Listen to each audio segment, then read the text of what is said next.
aren't you glad Christmas is just out of the way and completely done with? That is kind of creative, I don't know, stuff. It's Christmas still. I'm absolutely exhausted, but we've got a podcast to do, Tom.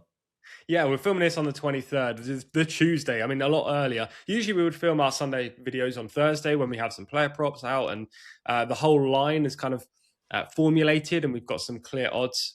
We don't this week, but it's Christmas. As you say, we have to go early, unfortunately. We're not recording this on Christmas Day. We love the NFL. Everyone knows we love the NFL, but we're not that much of a diehard to sit at our table and record on Christmas Day. So yeah, we're going early here. Selections might be slightly different to what you would usually get from this video, but hopefully we can have more winners. Yeah, absolutely. And also, I was thinking, Tom, as a festive gesture of goodwill. Tom doesn't know I'm doing this. No. If we hit 50 likes on this video, we or one of us, whoever's available, will go live on Sunday and go through a few player props and answer a few questions. Why not? 50 likes.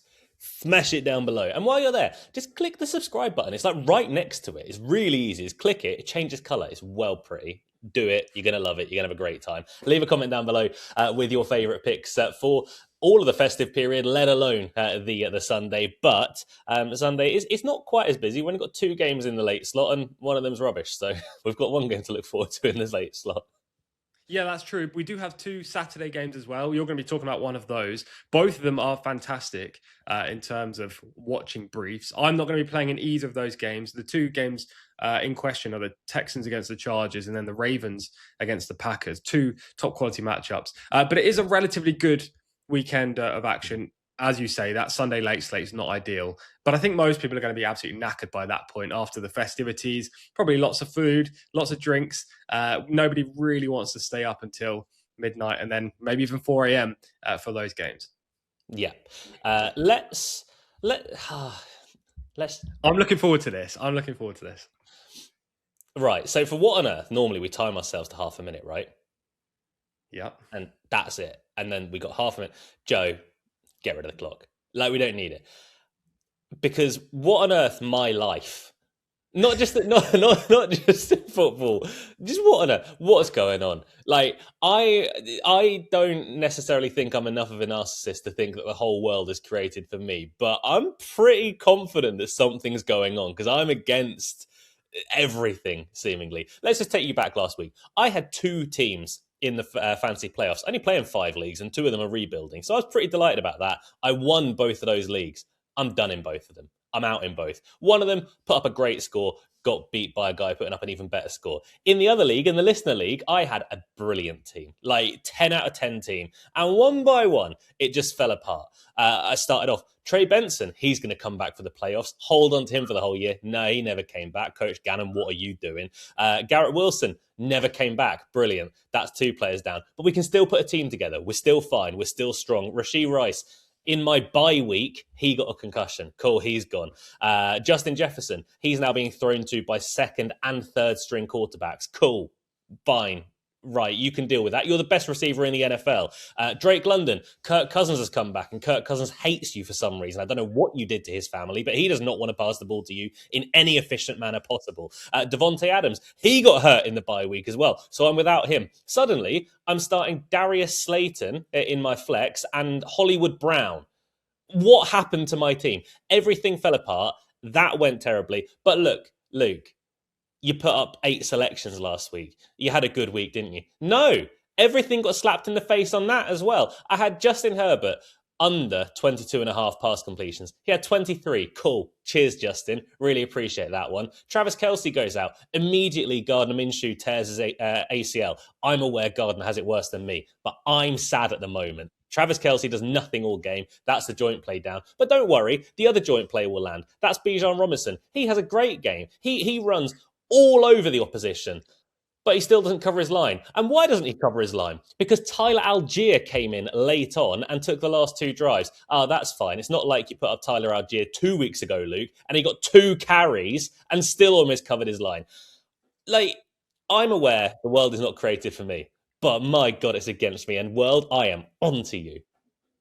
I kind of like that. I kind of like it. Look, It was a tough week. Look, I didn't have the best of weeks. I think I had just 2 winners. But yesterday on Monday Night Football for the members, I went 3 from 3, which kind of brought me back to life. But prior to that, I think I was 2 from 8. So I didn't have a great week either. However, it was quite. I don't want to use the word amusing because I am rooting for your selections, but it was quite amusing seeing you go 0 from 8, I have to admit. Well, Just purely because I've been in that situation before and I just know what it feels like. It's horrible. And everything just seemed to go wrong. It looked like the points was going to go over in that Atlanta-Arizona game as well. And then it didn't. It looked like Jacoby Brissett may have a last-minute drive that saw him get that second touchdown. Nope. Marvin Harrison dropped a touchdown in the end zone. It was just everything was going against you. It was quite amusing. Obviously, it's not good for you guys at home that we didn't have a great week in terms of our selections. And we do hold our hands up. That is our bad. oh yeah. Yeah, it's tough. Yeah, I don't know if anyone who's ever played Fortnite. I don't know if we've got a big gaming influence, but in Fortnite, when you get killed, you crawl around on the ground for a little bit, and your teammate can revive you.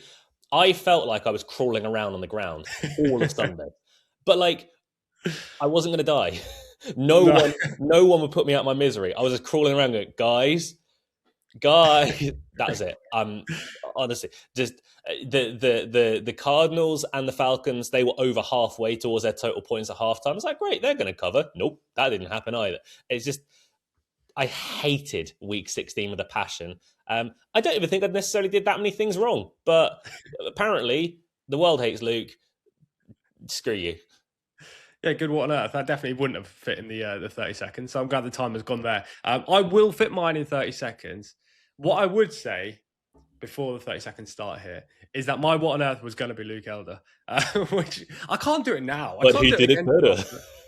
I can't do it after that rant. It'll feel like I'm kicking a man when he's down. So I will not say anything about you, though I will say that your record last week was pants. And you are a very, very good judge. Like people who watched us last year would know that. Horse racing in the NFL doesn't really matter. Your record this year has been a bit of a shambles, but we have still got 2 weeks left of the regular season.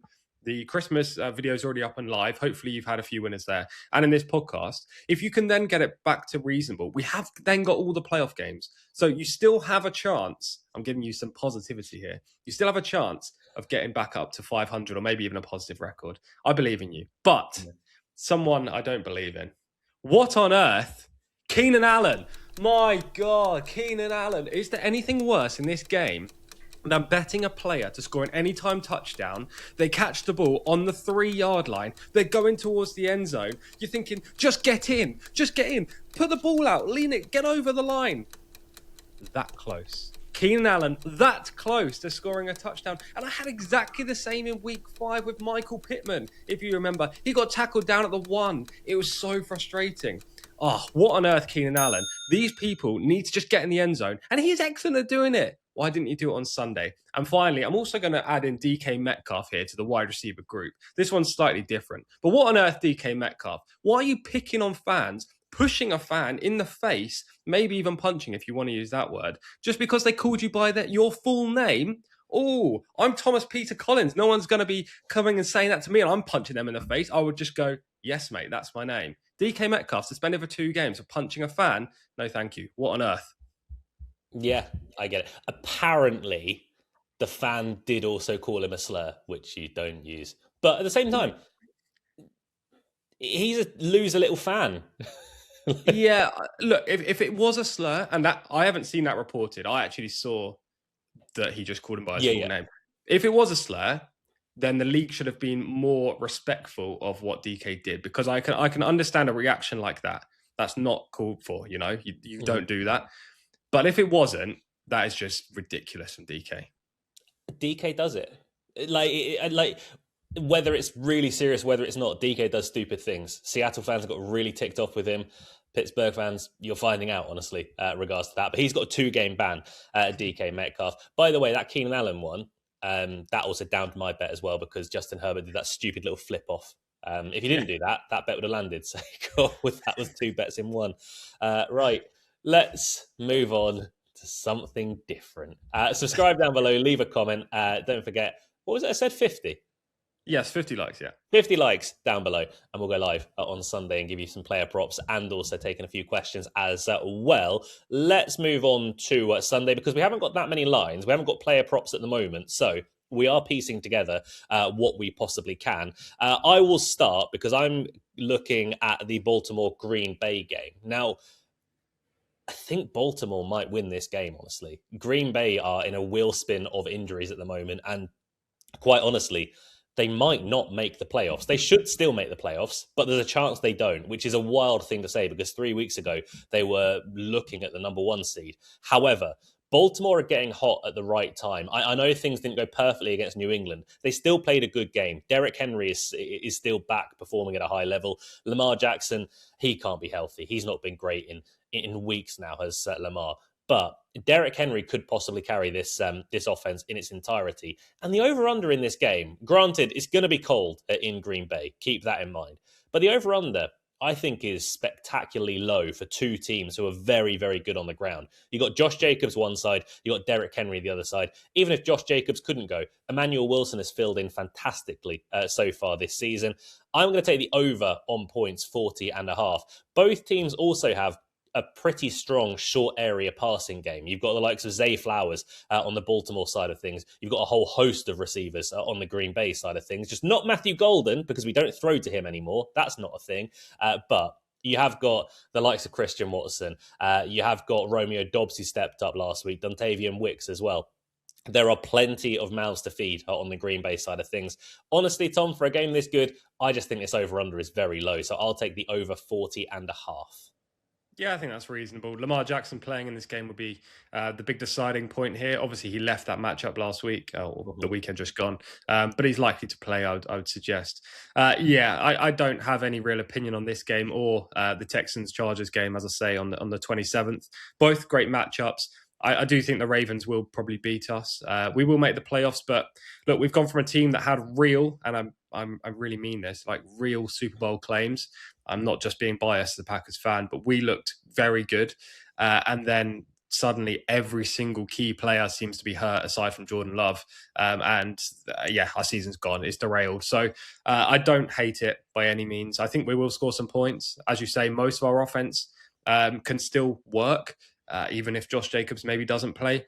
But it doesn't look good for us. So I don't hate it. I'm not playing in this game. And one last thing, I do want to mention Matthew Golden because I put him up last week. And I changed my mind last minute, didn't I, from Romeo Dobbs over 2.5 receptions. Now, he had a great game. I should have just stuck with my opinion. That was my fault. No, nothing other than that. I did think he was going to play well regardless. But Matthew Golden, why are we not using him? I still don't understand. He has got glimmers of being a very good wide receiver.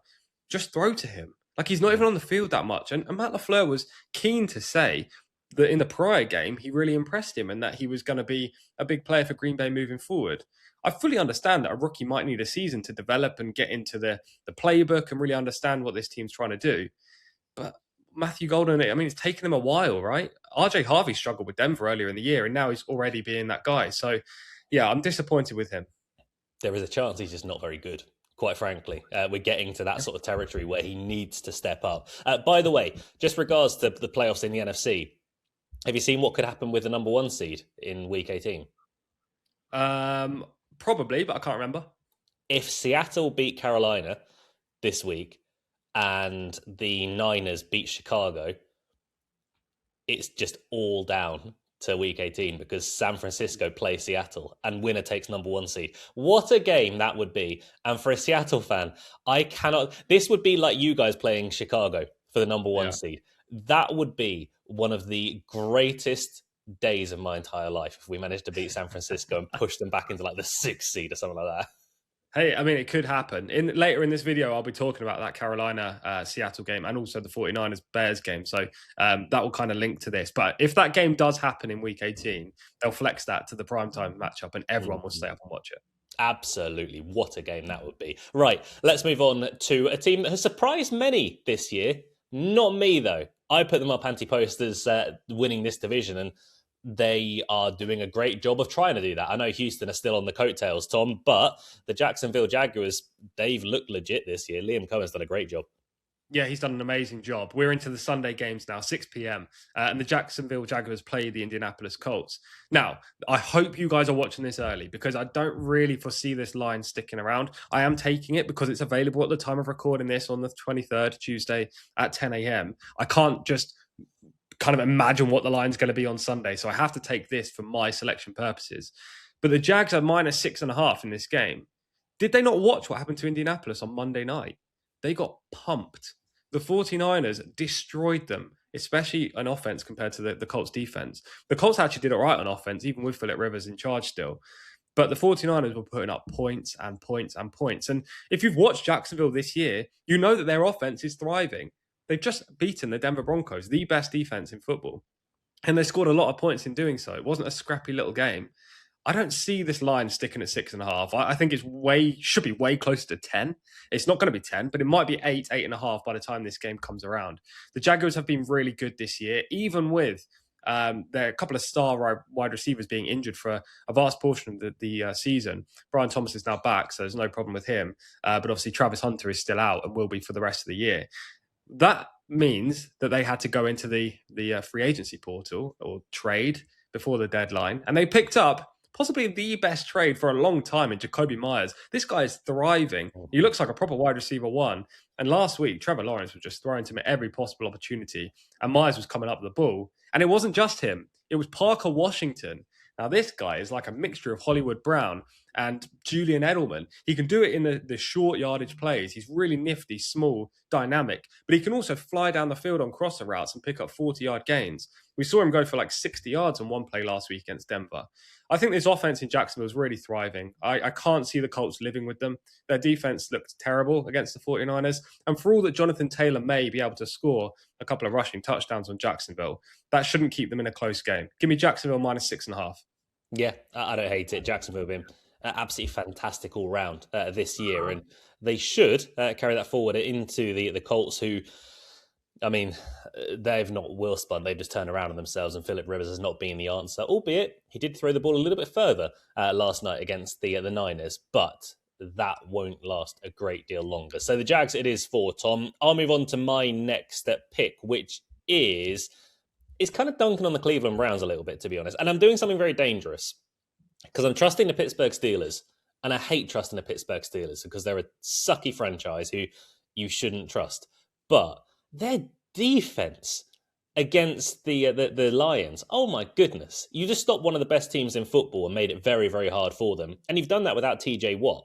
I don't think Watt will be back for this game. There's still sort of a few iffy areas. He's getting closer apparently after the collapsed lung, but I do think TJ Watt might give it another week where it looks like the Steelers could well be playoff bound once more. However, the offense kind of clicked. And no, it wasn't because of Aaron Rodgers. I know DK Metcalf isn't in this game, but they could take over this contest and, more importantly, keep Cleveland off the field, because Cleveland haven't been a great defense in the last few weeks. I know Myles Garrett is still going after the sack, whatever record. I think he'll get that in this game by getting Aaron Rodgers. However, the main thing that Pittsburgh did last week, they kept the Detroit Lions off the field.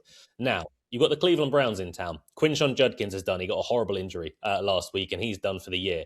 Shedeur Sanders, he's looked good in spots, but I still don't think he's the real deal as of yet anyway. He's still got a lot of work to do. So I'm going to take the Cleveland Browns on an under. I'm going to take the Cleveland Browns under 13.5 total points. That's at 20-21.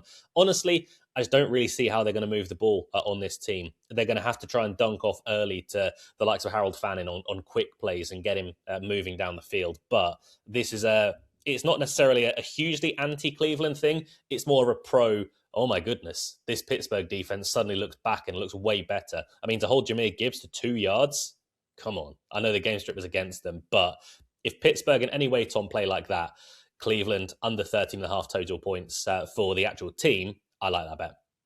Yeah, I think the big talking point here is whether the Lions were held by Pittsburgh or whether they ruined their own game last week. And if it was the former, then I completely see it. Like, the Browns offense is nowhere near as good as Detroit. So, yeah, you would suggest that they would score low. And with Quinshon Judkins being out, that was a terrible injury, as you say, dislocated ankle and a broken leg. You would suggest that they might struggle. Dylan Sampson's looked okay in his few games at running back. And they have got Raheem Sanders, the third string, another rookie coming in. So they could move the ball running it. But, I mean, if they're down early to Pittsburgh, they're not going to be running it all that much. And in the passing game, you mentioned the one guy that could be the kryptonite to your play here, and that is Harold Fannin. He has looked great. this season. He is the one that could really move the ball for them. But look, I don't hate it. It's not a play that I would have, but the Browns are not looking good at the moment. No, it's not looked fantastic. So we'll take the Browns on the under points-wise. Wouldn't it be the most Seattle Seahawks thing in the world, Tom, to win game of the season and beat the Rams, last play of the game, get the 2-point conversion, and we're all good to go. Number 1 seed, and then come out and then get whooped by Carolina. I really hope it doesn't happen. But as a Seahawks fan, I'm prepared for it. We've watched Seattle too many times. And I have commented to you too many times about Seattle. This is the most Seattle thing that's ever happened. I don't know how many times I've messaged that in our group chat, but it's been a lot. Last week, I liked the Rams. They were up big in the third quarter and they somehow lost. And look, I'm not going to say anything against Seattle because they did great. Like, they came back. Everyone started playing some good ball. The 2-point conversion was a joke. But apart from that, they did well. And they rallied against the Rams team that is pretty good on defense and very good on offense. And, you know, it takes some doing to do that. So this isn't an anti-Seahawks play that I'm going to say here. I perhaps underestimated Sam Darnold as well. Like, he performed well when the team was really in peril that week. So maybe he can do it again. But this isn't a game where it just revolves around Seattle. Like, Seattle need to win because they're after the division, but so are the Carolina Panthers. And this is a real tense matchup with two teams that have the season virtually on the line, definitely on the line when it comes to the Carolina. Like, they're just at the top of their division right now over the Bucs, thanks to a win on Sunday. But if they're to lose this game, and let's say the Bucs win their game, then they play the Bucs in week 18. If they lose that, then they're out of the playoffs. It's not even a wild card. So this is huge for Carolina. I'm going to take the Panthers plus 7.5 against Seattle. That's at 10-11. I don't care if Seattle win this game, providing it's close. And I think it will be close. Look, this is tense. Both teams like to run the ball a lot. Carolina more than Seattle, but Seattle still do like to run the ball with Charbonnet and Walker.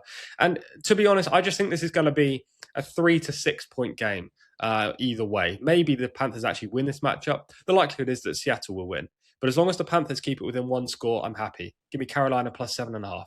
Yeah, I think this game is one that the Seattle defense could play a big thing. I think if we get to Bryce Young, put him under pressure, I think Bryce could struggle a little bit. However, if Rico Dowdle and Chuba Hubbard get going, that might be, that is the way in to the game. I don't think Bryce Young will be that effective against our pass rush. I think we'll be all over him in that. But again, Sam Darnold needs to be good once more. He's not as good as he looked at the start of the year, but he's still serviceable and he still can effectively just get the ball to JSN. That's all you need to do. Let JSN do the rest. On JSN, he's going to be against JC Horn for a good portion of this game. It'll be interesting to see how he gets on against him. Like, Horn is a very good corner. I don't know if he'll be shadowing him or not. But if he is, we'll see really what JSN can do for this Seattle team. He is one of the best receivers in the league. I don't think there's any question there. Definitely top 5, maybe top 3. I think you think maybe top 1. I'm not sure. I mean, Jamar Chase, Justin Jefferson, I suppose not Jefferson this year, but Jamar Chase is wide receiver 1. But there are, like, Puka Nakua's got to be in there as well. So, yeah, I mean, JSN needs to have a big game for Seattle to win, and Horn will do his best to stop him. Isn't it weird how Puka's has turned into a total idiot, like, overnight? Yeah, I don't think we should really go into what he did on socials, but it wasn't good. What I will say is that Puka on the field is one of the best wide receivers I've ever seen. Like, he doesn't drop the ball. And how come on every play he gets an extra 3 yards? Like, every time. You can wrap him up 3 guys on his back and he'll still get 3 yards. He's like super strong for a guy that's not even that big. Yeah, he's like JSN in a sense that you see him catch the ball. It's like, well, how are you that open? Yeah. Like, put 3 guys, you're still that open. It's just, he's very good. And annoyingly, always very good against Seattle. That is a look at the 6 o'clock games. 9 o'clock games, I don't like doing this, but... Mate, I can't believe you're doing this, by the way. Go on. But the Raiders, I mean, I think the Raiders win this game. Honestly, look, the Giants were terrible last week. This is effectively, I think there's one team that's still trying, and I think the other team has gone, it's been a long year, guys. And look, go for the number 1 pick. That's absolutely fine. The Raiders are still trying, though. Pete Carroll wants to keep his job. Geno Smith wants to keep his job. The defense are still trying as well. And honestly, they were good for a large part of the game against the Houston Texans last week. Ashton Jeanty looked great. He looked phenomenal against one of the toughest defenses in the entirety of the league. If Ashton Jeanty turns up against the Giants, which I fully expect him to do, I think Genti could have another big game. He's the key for me for the Raiders winning this contest. I just don't really think the Giants' heads are in it anymore. Jackson Dart, 33 passing yards in the last week. Their run game still looked okay. It's just one of those, Tom, where at this time of year, I think the Raiders are a much better team than the Giants. I just think the Giants have got their clocking card, put it in the machine. I think they're clocked out for the year. I think the Raiders are still here, and I think the Raiders will win this game. I'll take the 5-6, but I don't love it because it's gross. This is an absolute turd fest, this game. Like, both of these two teams, I don't think either want to win. I know you said that the Raiders might, and I get why you said that. Like, Pete Carroll and Geno, they don't have job security. But even if they win this game, they're not going to have job security. Like, Pete Carroll's gone, I'm pretty sure. And Geno Smith, there is no way he starts for a team in the NFL next year. Like, if any team picks him up as a starter, I'm instantly betting against them throughout the whole season, whether that be anti-post or in the first couple of weeks. He is not up to scratch anymore. He could be an okay and serviceable backup if times need, but I mean, he's just no good. I don't think either of these teams want to win. And actually, I think the Raiders want to win least because they're already going to get rid of this QB and this head coach. They need a new quarterback. And they want probably Fernando Mendoza, who's going to be the number 1 overall pick, I imagine, when it comes to the NFL draft. He is a good pocket passing QB. If they end up with a number 2 pick behind the Giants, okay, the Giants aren't going to take a QB probably because of Jackson Dart, but they might trade the pick and then they could lose out on Mendoza, which would leave them with another quarterback likely in Dante Moore, but he's a different kind and not a typical Raiders quarterback. So I don't know, like the Raiders might win this game. They did look pretty good against Houston. I'll give you that. To put up 21 against Houston and actually lead that game for the majority, fair play to them. But was that a bit of a fluke? I'm going to take the under total points here. Mm-hmm. The line is 42, so we need 41 and a half basically points. Not that you can get that, but 41 or lower at 10 to 11. I just think they're going to be running the ball a lot. Both of these teams probably not wanting to win the game. We've seen that the Giants last week, they didn't even complete a pass until 1 minute 54 in the second quarter, nearly half time before Jackson Dart completed a pass. And that wasn't because he was trying to throw a ball very often. He only had 2 pass attempts prior to that. They were just running the ball. They were wasting their clock trying to lose the game. Meanwhile, on the Raiders side, like, okay, Geno might throw the ball a little bit more, but there's still a run offense with Ashton Genti. And if you go through the points tallies that these teams have put up this year, I'm not going to bore you with all of them. And New York have actually put up a fair amount of points in some games, but it's quite it lent one-sided. When Russell Wilson was at QB, they put up a lot more points. And when Cam Scatterby was playing at running back, they put up a lot of points. So it's difficult to really go back far in the season with them. But Las Vegas, in their last, let me count here, in their last 9 games, they've averaged 12.66 points a game. That's it. Like, give me the under. I think this is just going to be run the ball, get 2 yards every play. Hopefully, both teams lose. That's not going to happen. But I don't see this being a great game at all. This is one of the games of like it's the meme of like, yay, sports. You know, don't cheer anyone on. It's just, we're watching sports. We're happy about that. But that's 2 selections on the Giants and the Raiders. Let's move on from that turd fest and move on to something that really shouldn't be a turd fest at all. Philadelphia taking on Buffalo. We're in Buffalo. It's going to be cold. I think this could be a very good game. I think Buffalo take it. I think Buffalo are really getting hot at the right time. And look, if Buffalo ever want to go and win a championship, if they ever want to win a Super Bowl, this is your year. The Chiefs aren't around. The Eagles are eagling at the moment, and they look hot and cold. But I think they take this game. But I think the points can go over. The Buffalo defense is not fantastic. You can run on them all day long. So Saquon Barkley, you could have yourself a big game here. AJ Brown is starting to turn up. Devontae Smith is starting to turn up. And a large part of it is because Jalen Hurts is throwing the ball a lot better than he was earlier on in the season. And yes, the Eagles are a good team, but they look beatable. The Bills can score on anyone at the moment. You could put any team in front of them and the Bills could go and score 30 points on them. The over-under is only 43.5. A large part of the Bills taking a big step forward has just been Josh Allen. Josh Allen is incredible in all facets, be it running, be it catching his own passes. He can do that as well, and throwing to a ragtag bunch of receivers that really you wouldn't have a wide receiver one any other team in the league. But Josh Allen makes it work. Dalton Kincaid has had a good year. Dawson Knox has been a fantastic support behind Dalton Kincaid. The main part is James Cook. James Cook has been very good. I just think there could be points galore in this game. I was surprised, Tom, to see the over-under at 43.5. Whether the cold weather has an effect on that, I don't know, but hasn't really held back the Bills in recent games. So I will take over 43.5 for my final pick of the Sunday slate. Yeah, I think the Bills will win it as well, and it might be a point-scoring game for sure. The one thing we just have to watch between now and the game itself is whether Josh Allen's definitely going to play. I would say it's probably 95% likely that he will. That's just my guess. I haven't seen anything. What I will say is he has got a foot injury. They said he was day-to-day. But look, Josh Allen is likely to play. He barely misses a game, and the Bills need to win, especially when they're playing the Philadelphia Eagles. This is a big matchup. So, yeah, I don't hate it at all. And actually, I did, spoiler alert, have the Bills -2.5 as one of my plays for this podcast. The only reason I took it out was the Allen debate and question mark right now. But I don't hate it at all. Josh Allen could lose his foot between now and the game, still play, and I'll still take the overs on that. Because Josh Allen, you're not getting him out of this contest. Let's move on to Sunday Night Football. Tom, Bears, Niners. If the Niners don't win, they're not going to be the number one seed. They have to keep winning.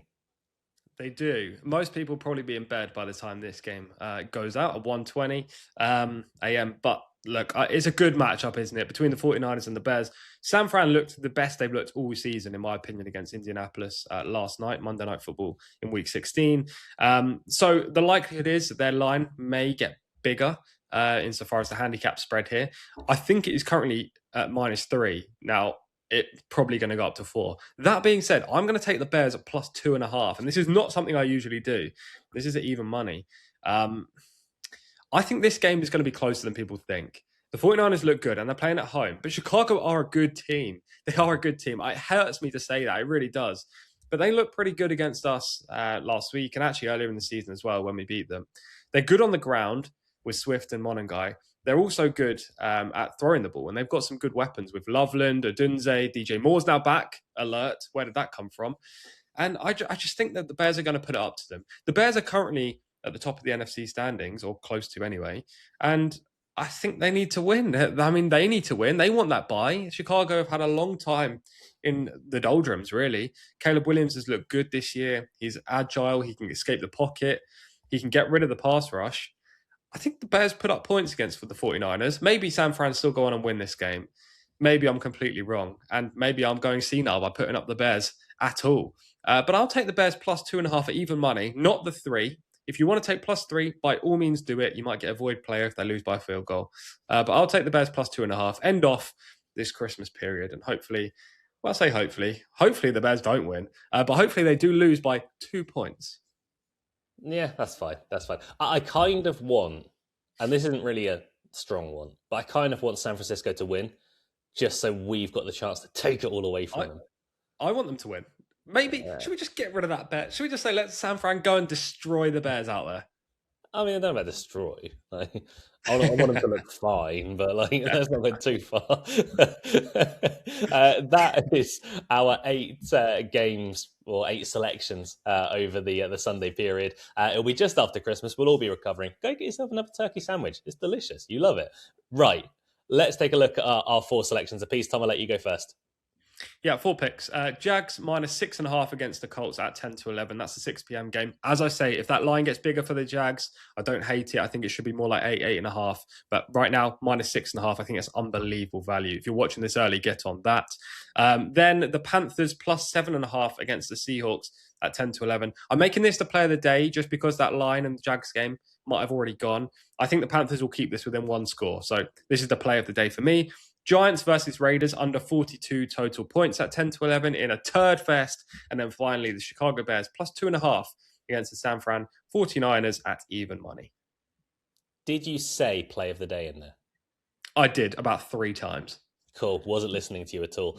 Right. Let's move on to my 4 picks. Baltimore, Green Bay. That'll go over in points. Over 40.5. I will take that at 10-11. Cleveland, they're going to go under 13.5 points as a team. That is 20-21. My play of the day is Philadelphia against Buffalo, over 43.5 total points. Josh Allen will be there. Josh Allen will be great. You're going to go over the points, over 43.5. And the what are you doing pick of the week? The Las Vegas Raiders to take down the New York Giants in the game to maybe decide the 1 seed, regards to the draft, not anything good.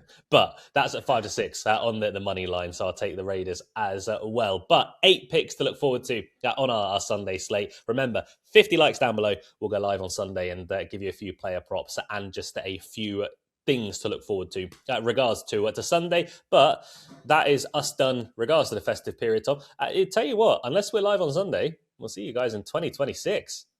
Yeah, indeed. And thank you to everyone that supported us in 2025, by the way. We do ask for likes and subscribers. It would be great for us if you could just do that. I know you do watch the podcast. The views have been pretty good of late. So please do subscribe. Make sure you click that button. It does help us. And hopefully going into 2026, we'll have lots of winners, not only in the NFL, latter part of this regular season, but going into the playoffs. And then when it comes to the Super Bowl, the big one. Exactly. We're going to crush it. It's going to be absolutely great. And quarterbacks are going to go over their rushing yards left, front, and centre in the playoffs. Let's do that again. But regards to 2025 and the festive period, that is everything done. Tom, give me a big ho, ho, ho to go out with. Ho, ho, ho. Merry Christmas.